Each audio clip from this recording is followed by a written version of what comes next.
Reports of a strange illness surfaced in small towns across Texas and Louisiana, quickly drawing uneasy attention.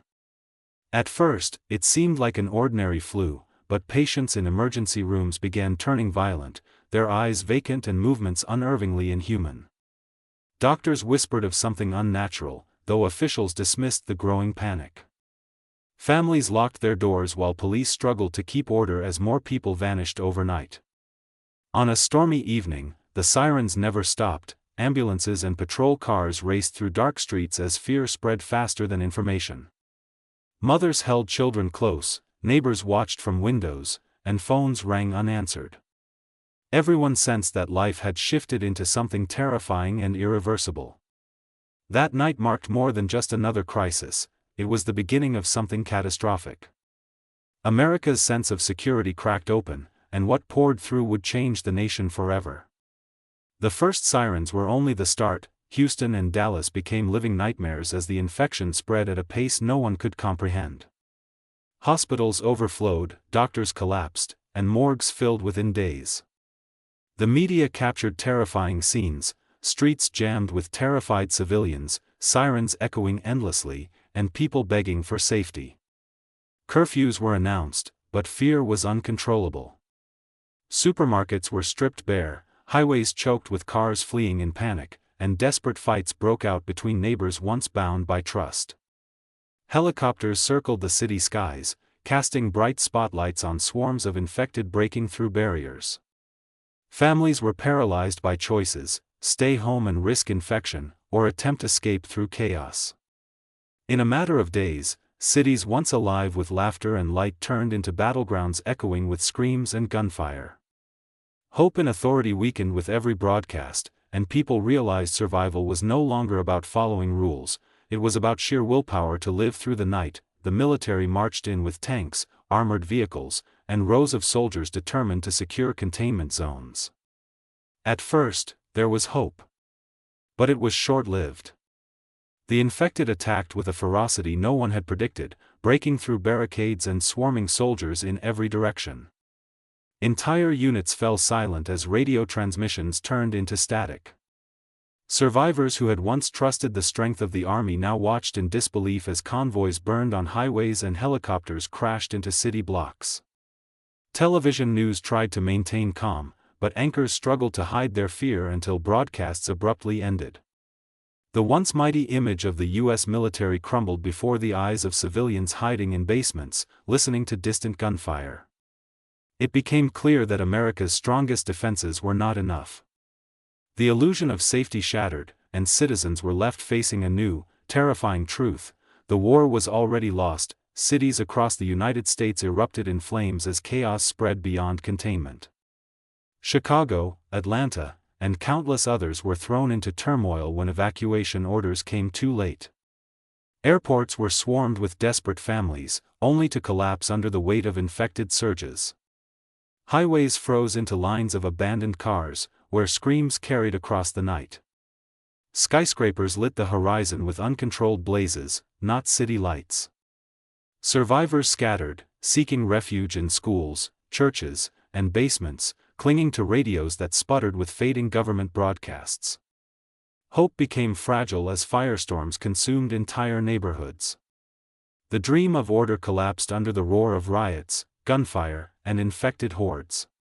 Every choice became a gamble, whether to run, hide, or fight. What was once the promise of safety in American cities now became ash and shadows. The flames of destruction spread across the land, and survival became humanity's final prayer. Washington, D.C., once the proud symbol of American power, fell into chaos when the infection broke through its defenses. Soldiers lined the streets in a final effort, but the city's barricades crumbled. The capital became a fortress of desperation, its walls echoing with gunfire as infected surged closer. Leaders were rushed to hidden bunkers, their voices broadcasting reassurances that grew weaker each hour before fading entirely. Across the nation, citizens watched in shock as the heart of government, the place they believed untouchable, was silenced. Without Washington, the United States fractured. States turned inward, some enforcing brutal survival tactics while others descended into total anarchy. For the people, the fall of the capital was more than a military defeat, it was the death of unity and hope. What had once been the brightest beacon of democracy now stood as a broken shadow, marking the nation's final collapse into fear. The infection carved its way into the Midwest, stripping away the peaceful calm of rural America. Fields once golden with harvest became silent wastelands, dotted with abandoned farmhouses and overturned tractors. Survivors driving empty highways found livestock wandering aimlessly, towns swallowed in eerie silence, and signs of families who had vanished overnight. The quiet was more terrifying than the screams. It meant there was no one left to cry for help. Scattered groups of survivors tried to defend their land, building barricades from tractors and wood, but the infection moved without mercy. Hunger, mistrust, and betrayal gnawed at them as much as the fear of the next attack. The Midwest, once considered the steady heart of America, had become a hollow grave.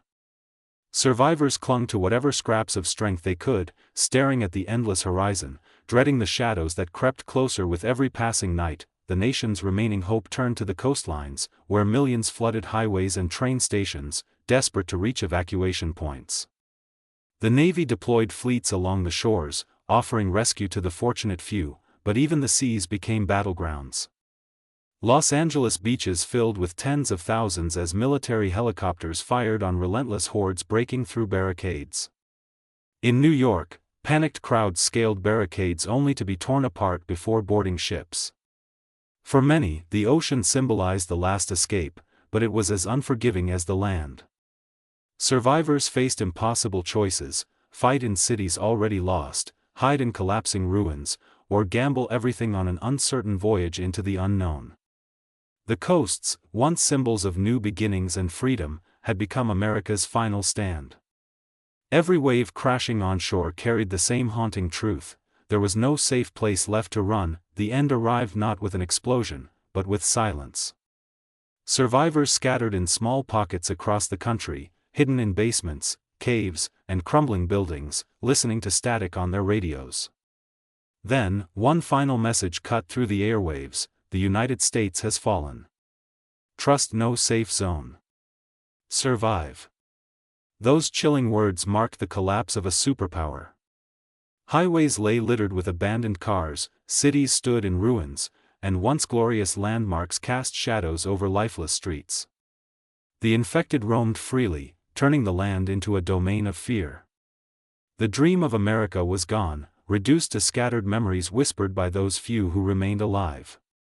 The horizon, once a symbol of endless possibility, was now a bleak reminder of what had been lost. Earth itself seemed under siege, and survival had become the only law left in a world ruled by the dead.